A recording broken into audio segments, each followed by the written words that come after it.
వివాదంపై మంత్రులతో కమిటీలు వేస్తురట. చైర్మన్గా డిప్యూటీ సీఎం భట్టి విక్రమార్క, మంత్రులు పొంగులేటి, శ్రీధర్ బాబు ఇద్దరు సభ్యులు. అందరితో సంప్రదింపులు జరపబోతున్న కమిటీ. కంచగచ్చిబౌలి భూముల మీద కమిటీ వేసిరు. మరి కొండకల్ భూముల మీద ఎవరు కమిటీ వేయాలి? దానికి పొంగులేటి శ్రీనివాసరెడ్డిని చైర్మన్గా పెట్టాలి. 600 ఎకరాలు లంబాడీల భూమిని, గిరిజనుల భూమిని, దాదాపుగా అందులో 600 ఎకరాల్లో గిరిజనుల భూమి ఉన్నది. అదే 600 ఎకరాల్లో బిలా దాఖలా గవర్నమెంట్ ల్యాండ్ కూడా ఉన్నది. మొత్తం కబ్జా చేసి దాదాపు 600 ఎకరాల్లో లక్షల కోట్ల బిజినెస్ చేయడానికి అరబిందో ఫార్మా, పొంగులేటి శ్రీనివాసరెడ్డి, విక్రమ్ రెడ్డి ఈ బ్యాచ్ అంతా రెడీ అయిపోయి దాదాపు అక్కడ ఒక 3 తండాలు ఖాళీ చేయించేసింది. మనం గ్రౌండ్లోకి వెళ్ళి ఫీల్డ్ విజిట్ చేసి వాస్తవాలను వెలుగులోకి తీసుకొచ్చినాం. ఈ క్షణానికి కూడా కొండకల్ తాండాలో ఇంకా 85 రోజులు 86 రోజులు ఇవాళకి ధర్నా అక్కడ జరుగుతూనే ఉన్నది. మరి వాటి మీద ఎందుకు కమిటీలు ఉండవు? అంటే మీకు సుప్రీంకోర్టులో కేసులు పోయి సుప్రీంకోర్టు స్పందించి కోర్టులు ఆపితే తప్ప మీకు చలనం ఉండదు. ఇదే నేను చెప్తున్న ఈ కొండకల్ భూములకు సంబంధించిన అదొక ఇష్యూ అంతే. అట్లాంటివి 100 ఇష్యూలు ఉన్నాయి. అదే కొండకల్ భూముల విషయానికి సంబంధించిన ఫైలు ముఖ్యమంత్రి టేబుల్ మీద ఉన్నది.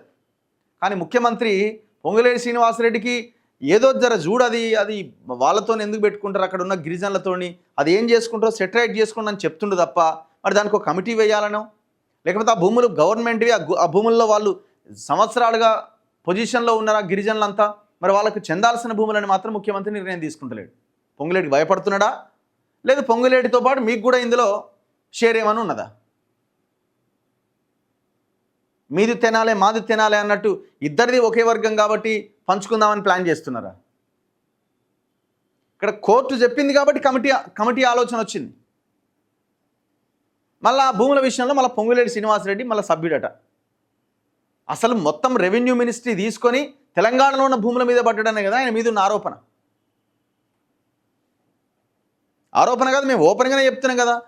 ఆ కొండకల్ తాండాలో జరిగిన ఆ ఏరియాకు పోతే అక్కడ మొత్తం ఈయన పేరే మారుమోగుతున్నది. కొల్లూరు ఆ ఏరియాలో ఈయన పేరే మారుమోగుతున్నది. కంచగచ్చిబౌలి భూముల విషయంలో నెలకొన్న వివాదాన్ని పరిష్కరించేందుకు రాష్ట్ర ప్రభుత్వం మంత్రులతో కమిటీ ఏర్పాటు చేసింది. డిప్యూటీ సీఎం భట్టి విక్రమార్క చైర్మన్గా, మంత్రులు పొంగులేటి శ్రీనివాసరెడ్డి, శ్రీధర్ బాబు సభ్యులుగా ఈ కమిటీలో ఉంటారు. Hyderabad central university executive committee, JAC, civil society groups, విద్యార్థుల ప్రతినిధుల బృందం, స్టేక్ హోల్డర్స్తో మంత్రుల కమిటీ సంప్రదింపులు జరపబోతున్నది. భూములు, పర్యావరణం తదితర అంశాలపైన చర్చించబోతున్నది. మంత్రులతో కమిటీ ఏర్పాటుపై గురువారం ముఖ్యమంత్రి రేవంత్ రెడ్డి ఎక్స్లో ట్వీట్ చేశారు. అయితే కంచగచ్చిబౌలి భూములపైన సుప్రీంకోర్టు ఆదేశాలు పాటిస్తామని కమిటీ పేర్కొన్నది. కోర్టు కోరిన సమాచారాన్ని గడువులోపుగా పంపిస్తామన్నది. విద్యార్థుల పట్ల కఠినంగా వ్యవహరించొద్దని ఇంటెలిజెన్స్ డీజీ సైబరాబాద్ కమిషనర్లను ఆదేశించినట్టుగా చెప్పింది.